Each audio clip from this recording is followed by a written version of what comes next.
मैं डॉक्टर राम कुमार सिंह, हिंदी अध्यापक, आप सभी का इस वीडियो व्याख्यान में स्वागत करता हूं। आज मैं केंद्रीय माध्यमिक शिक्षा बोर्ड दिल्ली द्वारा कक्षा 10वीं कोर्स 1 के लिए निर्धारित पाठ्यपुस्तक कृतिका भाग 2 के साना साना हाथ जोड़ी पाठ का प्रतिपाद्य एवं लेखिका मधु काकड़िया का जीवन परिचय पर प्रकाश डाल रहा हूँ। आप सभी तल्लीनता एवं शालीनता के साथ सुनेंगे।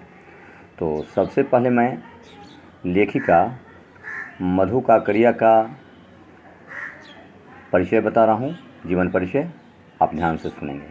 मधु काकड़िया का जन्म सन 1957 में कोलकाता में हुआ। उन्होंने कोलकाता विश्वविद्यालय से अर्थशास्त्र में एमए किया, साथ ही कंप्यूटर एप्लीकेशन में डिप्लोमा भी। उनकी प्रमुख रचनाएं हैं पत्ताखोर, यह उपन्यास है, सलाम आखिरी, खुले गगन के लाल सितारे, बीतते हुए अंत में ईशो, यह कहानी संग्रह है। उन्होंने कई सुंदर यात्रा वृत्तांत भी लिखे हैं। मधु काकड़िया की रचनाओं में विचार और संवेदना की नवीनता मिलती है। समाज में व्याप्त अनेक ज्वलंत समस्याएं जैसे अपसंस्कृति, महानगर की घुटन और असुरक्षा के बीच युवाओं में बढ़ती नशे की आदत, लाल बत्ती इलाकों की पीड़ा आदि उनकी रचनाओं के विषय रहे हैं। अब मैं साना साना हाथ जोड़ी पाठ का प्रतिपाद्य बता रहा हूँ। साना साना हाथ जोड़ी में पूर्वोत्तर भारत के सिक्किम राज्य की राजधानी गंगटोक और उसके आगे हिमालय की यात्रा का वर्णन है। हिमालय के अनंत सौंदर्य का ऐसा अद्भुत और काव्यात्मक वर्णन लेखिका ने किया है कि मानो हिमालय का पल पल परिवर्तित सौंदर्य हम स्वयं अपनी आँखों से निहार रहे हों। महिला यायावरी की विशिष्टता भी इस यात्रा वृत्तांत में देखी जा सकती है। लेखिका हिमालय के सौंदर्य पर मुग्ध ही नहीं होती, वहाँ के निवासियों की मेहनत, अभाव और गरीबी को भी रेखांकित करती है। साथ ही यह बताना भी नहीं भूलती कि हिमालय तक पहुँचने के लिए बनाए जाने वाले रास्तों के निर्माण में लोग अपनी जान गंवा चुके हैं। इस पाठ में पीड़ा और सौंदर्य का अद्भुत मेल है और इसे पढ़कर अकेलेपन और करुणा के भाव जागृत होते हैं तथा सृष्टि की समग्रता का एहसास होता है। यात्राओं से मनोरंजन, ज्ञानवर्धन एवं अज्ञात स्थलों की जानकारी के साथ साथ भाषा और संस्कृति का आदान प्रदान भी होता है। इतना ही नहीं, घुमक्कड़ी हमें अपने स्व की संकीर्णता से भी मुक्त करती है। अब मैं इस पाठ में जो मुख्य बातें उस पर प्रकाश डाला हूँ, यानी पाठ का कुछ सार मैं बता रहा हूँ। लेखिका गंगटोक शहर को देखकर इतनी सम्मोहित होती हैं कि वह शून्य में खो जाती हैं।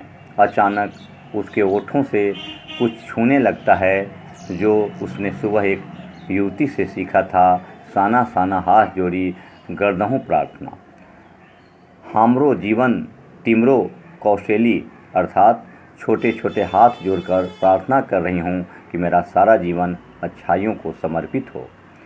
सुबह लेखिका को युमथांग नामक स्थान के लिए जाना था।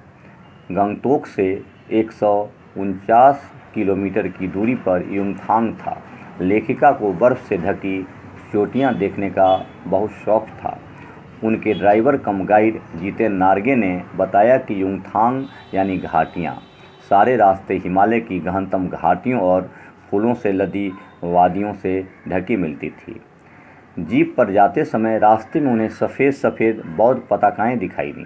नार्गे ने बताया कि यहाँ बुद्ध की बड़ी मान्यता है। जब भी किसी बुद्धिस्ट की मृत्यु होती है, उसकी आत्मा की शांति के लिए शहर से दूर किसी भी पवित्र स्थान पर 108 श्वेत पताकाएँ फहरा दी जाती हैं। इन्हें उतारा नहीं जाता, बल्कि ये धीरे धीरे अपने आप नष्ट हो जाती हैं। कई बार किसी नए कार्य की शुरुआत में भी ये पताकाएँ लगा दी जाती हैं, पर वे रंगीन होती हैं। रास्ते में उन्होंने जीप में से ही कवि लॉन्ग स्टॉक नामक स्थान देखा, जहां गाइड फिल्म की शूटिंग हुई थी। एक धर्म चक्र देखा। नार्गे ने बताया, यह धर्म चक्र है, प्रेयर व्हील।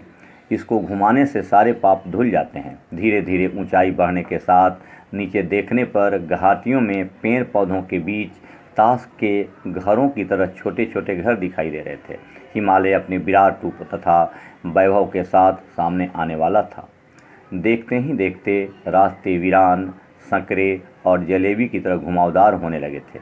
इनकी सुंदरता को देखकर सभी सैलानी झूम झूम कर गाने लगे, सुहाना सफ़र और ये मौसम हंसी। लेखिका जीप की खिड़की से सिर निकाल कर कभी आसमान को छूते पर्वतों के शिखर देखती तो कभी ऊपर से दूध की धार की तरह झरझर गिरते जलप्रपातों को निहारती और कभी चिकने चिकने गुलाबी पत्थरों के बीच इठलाकर बहती चांदी की तरह कौंध मारती बनी ठनी तीतस्ता नदी को देखती।